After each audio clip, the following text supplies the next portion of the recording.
Hello friends, ഇന്നൊരു special ടേസ്റ്റുള്ള ഒരു ചിക്കൻ ഫ്രൈ ആണ് പരിചയപ്പെടുത്തുന്നത്. വെറും 2 ഇൻഗ്രീഡിയൻസ് മാത്രം മതി ഇത് തയ്യാറാക്കാൻ വേണ്ടിയിട്ട്. അപ്പം എല്ലാവരും നമ്മുടെ ചാനൽ സബ്സ്ക്രൈബ് ചെയ്തില്ലെങ്കിൽ സബ്സ്ക്രൈബ് ചെയ്യുകയും ഈ ചിക്കൻ ഫ്രൈ ഇഷ്ടപ്പെടുകയാണെങ്കിൽ ഒന്ന് ലൈക്കും ഷെയറും ചെയ്യാൻ മറക്കരുതേ. അപ്പോൾ നമുക്ക് വീഡിയോയിലേക്ക് കടക്കാം. ഞാൻ ഒരു ബൗളിൽ ചെറിയ പീസസ് ആയിട്ട് ചിക്കൻ പീസസ് എടുത്ത് വെച്ചിട്ടുണ്ട്. അതോടൊപ്പം തന്നെ ചെറിയ ഉള്ളിയാണ് എടുത്ത് വെച്ചിട്ടുള്ളത്. പിന്നെ നമുക്ക് വേണ്ടുന്നത് 2 ടേബിൾ സ്പൂൺ ചില്ലി ഫ്ലേക്സ് ആണ്. അപ്പോൾ ഇതുപോലുള്ള ചെറിയ കഷ്ണങ്ങളാണ്, ഇതുപോലുള്ള ഒരു 10-20 കഷ്ണങ്ങളാണ് ഞാൻ ഇവിടെ എടുത്തു വെച്ചിട്ടുള്ളത്. അതേ അളവിൽ തന്നെയാണ് ചെറിയുള്ളിയും എടുത്തിട്ടുള്ളത്. രണ്ടും ഒരേ പാത്രത്തിൽ ഒരേ അളവിൽ തുല്യമായിട്ടാണ് എടുത്തിട്ടുള്ളത്. ചില്ലി ഫ്ലേക്സ് തയ്യാറാക്കാൻ അറിയാത്തവർക്ക് അതിൻ്റെ ലിങ്ക് ഞാൻ ഡിസ്ക്രിപ്ഷൻ ബോക്സിൽ ഇടുന്നതായിരിക്കും. ഇനി നമുക്ക് ഈ ചെറിയുള്ളിയൊക്കെ നമുക്ക് ചതച്ചെടുക്കാനുണ്ട്. അപ്പം അമ്മിയുള്ളവർ അമ്മിക്കല്ലിൽ ജസ്റ്റ് ഒന്ന് ചതച്ചെടുത്താൽ മതി.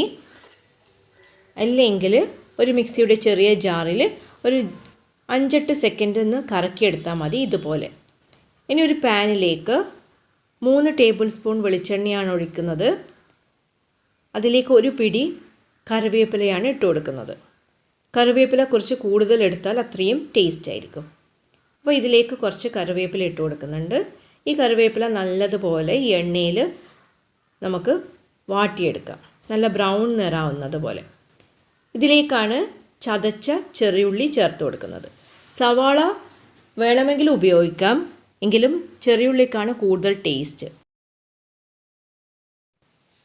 ഇത് ഈ എണ്ണയിൽ നല്ലതുപോലെ ഒന്ന് വഴറ്റി കൊടുക്കാം. നല്ല ബ്രൗൺ നിറാവുന്നവരെ, നല്ല സ്മെല്ല് വരും. ആ സമയത്ത് ഉള്ളിയുടെ നല്ലൊരു മണമൊക്കെ വരും.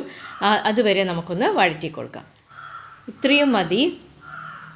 ഇനി ഇതിലേക്ക് അല്പം ഉപ്പും ഒരു 1/2 ടീസ്പൂൺ മഞ്ഞൾപ്പൊടിയും ചേർത്ത് കൊടുക്കുന്നുണ്ട്. അത് നല്ലതുപോലെ ഇതിൽ യോജിപ്പിച്ച് കൊടുക്കാം. ചെറിയ ഉള്ളിയിൽ നല്ലതുപോലെ യോജിപ്പിച്ച ശേഷം നമ്മൾ എടുത്തു വെച്ചിട്ടുള്ള ചിക്കൻ പീസസ് ഇട്ട് കൊടുക്കാം. അതും നല്ലതുപോലെ മിക്സാക്കിയ ശേഷം അതിലേക്ക് നമ്മൾ എടുത്തു വെച്ചിട്ടുള്ള chilli flakes 2 tablespoon chilli ഫ്ലേക്സാണ് എടുത്തിട്ടുള്ളത്. അതും കൂടി ചേർത്ത് ഒന്നുകൂടി നല്ലതുപോലെ മിക്സ് ചെയ്യണം. പിന്നെ ഇതിലേക്ക് നമ്മൾ വെള്ളമൊന്നും ചേർക്കുന്നേ ഇല്ല, വെള്ളത്തിൻ്റെ ആവശ്യമില്ല. അറിയാലോ, ചിക്കനിൽ തന്നെ നല്ല വെള്ളം ഉണ്ടാവും. ഒരു 10 മിനിറ്റ് മീഡിയം ഫ്ലെയിമിൽ നമുക്ക് ഇതിനെ വേവിച്ചെടുക്കാം. ഇപ്പോൾ ഒരു 10 മിനിറ്റ് ആയിട്ടുണ്ട്. നമുക്ക് ഒന്നും കൂടി ഒന്ന് മിക്സ് ചെയ്ത് കൊടുക്കാം, അല്ലെങ്കിൽ ചിലപ്പം അടിയിൽ പിടിക്കാനുള്ള സാധ്യതയുണ്ട്. അപ്പോൾ ഒന്ന് ഇളക്കി കൊടുത്ത ശേഷം വീണ്ടും അടച്ച് വെച്ച് ഒരു 5-8 മിനിറ്റ് കൂടി നമുക്ക് വേവിച്ചെടുക്കാം.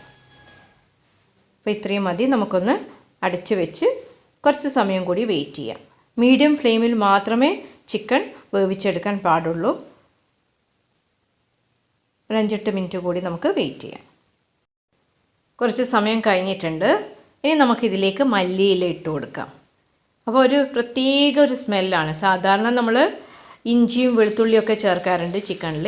ഇവിടെ നമ്മൾ അതൊന്നും ഉപയോഗിച്ചിട്ടില്ല. വെറും ചില്ലി ഫ്ലേക്സും ചെറിയുള്ളി മാത്രമാണ് ഇതിൻ്റെ മെയിൻ ഇൻഗ്രീഡിയൻ്റ് ആയിട്ട് വരുന്നുള്ളൂ. അപ്പോൾ നല്ല ഡ്രൈ ആയിട്ടുണ്ട്. ഈ മല്ലിയില ഇട്ട ശേഷം ഒരു 2 മിനിറ്റ് മൂടി വെച്ച ശേഷം ലാസ്റ്റായിട്ട് 1 സ്പൂൺ വിനീഗറും കൂടി ഒഴിച്ച് നല്ലതുപോലെ മിക്സ് ചെയ്യുക. ഇപ്പോൾ നമ്മുടെ സൂപ്പർ ടേസ്റ്റി ആയിട്ടുള്ള സ്പെഷ്യൽ ഒരു വേറിട്ടൊരു ചിക്കൻ ഫ്രൈ റെഡി ആയിട്ടുണ്ട്. ഇതിന് ഉള്ളിയുടെ ഫ്ലേവറാണ് മുന്നിട്ട് നിൽക്കുന്നത്. ചെറിയുള്ളിയുടെ നല്ലൊരു ഫ്ലേവർ ഉണ്ട്. ഇതിൻ്റെ മസാല ചോറിൻ്റെ കൂടെ ആയാലും പൊറോട്ടയുടെ കൂടെ ആയാലും ചപ്പാത്തിയുടെ കൂടെ ആയാലും ഒക്കെ കഴിക്കാൻ നല്ല ടേസ്റ്റാണ്. അപ്പോൾ എല്ലാവരും ഈ സ്പെഷ്യൽ ചിക്കൻ ഫ്രൈ ഒന്ന് ട്രൈ ചെയ്ത് നോക്കുക. തീർച്ചയായിട്ടും ഇഷ്ടപ്പെടും. വളരെ കുറച്ച് ഇൻഗ്രീഡിയൻസ് അല്ലേ വേണ്ടൂ, ഉള്ളിയും ചില്ലി ഫ്ലേക്സും മാത്രം. അപ്പോൾ എല്ലാവരും ട്രൈ ചെയ്യുക. ഓക്കെ.